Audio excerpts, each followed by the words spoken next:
बहुत सारे पौधे ऐसे चमत्कारी होते हैं जिनको आप उखाड़ के लाते हैं तो ज़बरदस्त फ़ायदा होता है, आपकी गरीबी तुरंत मिट जाती है। आज ऐसे ही पौधों के बारे में बताने जा रही हूँ। मैं हूँ एस्ट्रोलॉजर डॉक्टर उमाश्री। मेरे चैनल में आपका स्वागत है। आइए आज का वीडियो शुरू करते हैं जो आपके बहुत काम का है। जानकारी पसंद आए तो सबसे शेयर करें, कमेंट सेक्शन में ओम नमः शिवाय और जय माता दी अवश्य प्रेषित करें। मित्रों, कई प्लांट ऐसे होते हैं जो ऑर्डिनरी डे में आप लाते हैं तो इतना इफ़ेक्ट नहीं करते, लेकिन नवरात्रों में इस चीज़ की वैल्यू बढ़ जाती है और इन पौधों को जड़ सहित उखाड़ कर लाते हैं तो आपको ज़बरदस्त फ़ायदा मिलता है। आज का वीडियो बहुत ख़ास है, पूरा देखना। और दो ऐसे पौधों के बारे में बता रही हूँ जो आपको मालामाल कर सकते हैं। नवरात्रे ऐसा अवसर होता है जो तांत्रिक क्रियाएँ की जाती हैं।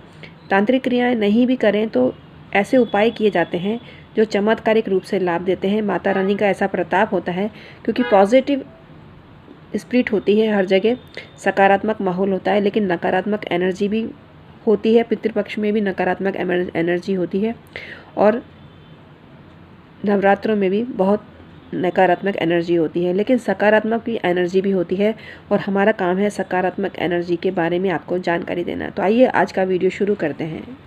बहुत से पेड़ पौधे चमत्कारी होते हैं। जैसे बरगद का पेड़ का कोई टोटका किया जाता है तो मन चाहे वर की प्राप्ति होती है। तुलसी का पौधा सात्विक प्रेम के लिए उपयोग में आता है। कामिनी का पेड़ शुद्ध रति भाव के लिए प्रयोग में आता है। गुलाब का पौधा शत्रु को वश में करने के लिए आता है।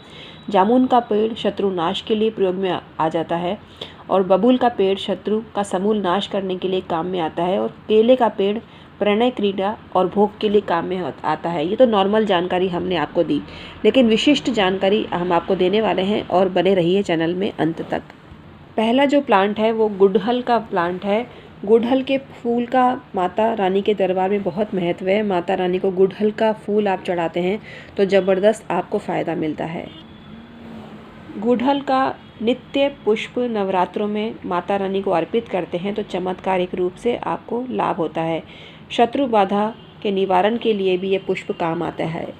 नवरात्रों में प्रतिदिन सवेरे सवेरे स्नान आदि से निवृत्त होकर पुष्प अर्पित करें गुड़हल का माता रानी को। और दुर्गा अष्टोत्तर शतनाम स्रोत आप जपें। दुर्गा अष्टोत्तर शतनाम स्रोत आपको यूट्यूब पे मिल जाएगा और जपें, इससे आपको ज़बरदस्त फ़ायदा होगा। गुड़हल के पुष्पों के चमत्कारी टोटके आपको लाभ में वृद्धि करते हैं। लाल आसन पर शांत मुद्रा में बैठें और इलायची चबाते हुए अष्टगंध की स्याही से भोजपत्र पर ये रखें और माता रानी की आप पूजा करें और गुड़हल का पुष्प माता रानी को अर्पित करें। गुड़हल के जो पुष्प होता है उसको काली यंत्र भी बना सकते हैं, जो सफ़ेद कागज़ पर लाल स्याही से बनाया जाता है। इससे भी आपको फ़ायदा होता है। जो व्यक्ति मंगल ग्रह से पीड़ित होता है उसे 11 मंगलवार लगातार गुड़हल के पुष्प मात्र बरगद को अर्पित करना चाहिए। इससे मंगल जनित हर पीड़ा का निवारण हो जाता है। और नवरात्रों में 9 दिन आप ये जो काम करेंगे तो आपको गुड़हल के पुष्प से चमत्कारिक लाभ मिलेंगे। गुड़हल का पुष्प बहुत फ़ायदेमंद होता है और इसको बहुत काम में लिया जाता है।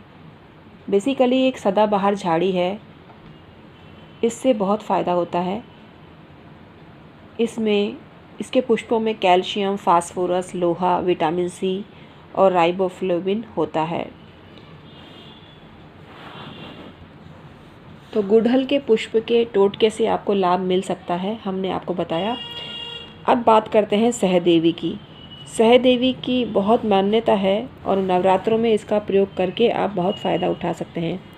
इस पौधे को समूल जड़ से उखाड़ के ले आइए और लाल वस्त्र में लपेट लें। फिर इसे तिजोरी, गल्ला, अन्न भंडार, आभूषण, पेटिका आदि किसी स्थान पर रखते हैं तो आपको धन संबंधी वृद्धि मिलने लगती है।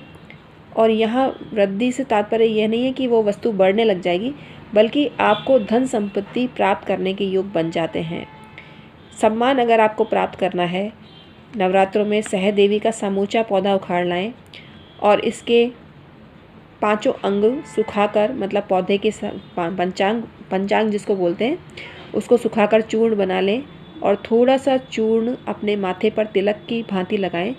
आपको मान सम्मान में वृद्धि होने लगेगी। रवि पुष्य योग में ये पौधा जड़ समेत उखाड़ लाएं और किसी गमले आदि में लगा दें।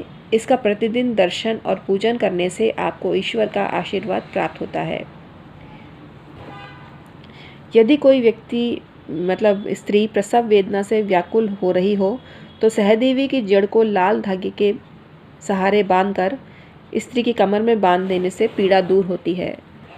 आइए आपको बताते हैं करोड़पति बनने के लिए क्या करना होगा।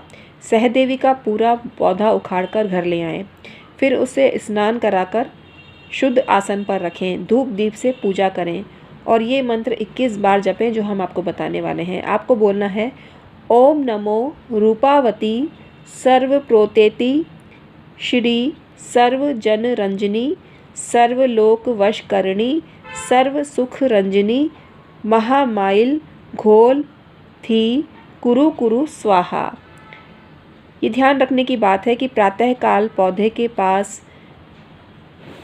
जाने से लेकर पूजा समाप्त होने तक साधक को मौन रहना चाहिए और किसी को भी इसके बारे में नहीं बताना चाहिए। ऐसा करने से आपको परेशानी हो सकती है।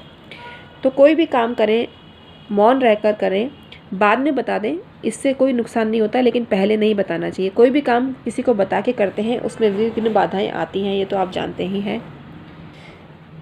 सहदेवी का पौधा ग्रामीण क्षेत्रों में आसानी से मिल जाता है। अज्ञानतावश लोग इसे सामान्य घास फूस ही मानते हैं, किंतु तांत्रिक दृष्टि से ये पौधा बहुत लाभप्रद होता है और अद्भुत गुणों से संपन्न ये अमूल्य वनस्पति है जिसका प्रयोग आपको करना चाहिए। नवरात्रों में सहदेवी का प्रयोग करते हैं तो आपको ज़बरदस्त फ़ायदा होता है, तो आपको ये प्रयोग करना ही चाहिए। तो मैं हूँ एस्ट्रोलॉजर डॉक्टर उमाश्री। आज मैंने आपको जानकारी दी गुड़हल के पुष्प के बारे में और सहदेवी के बारे में। अन्य भी विधिवत आपको जानकारी देती रहूँगी। चैनल को सब्सक्राइब कर लीजिए, वीडियो को लाइक करिए, शेयर करिए और कमेंट सेक्शन में ओम नमः शिवाय और जय माता दी अवश्य प्रेषित करिए। Thank you so much.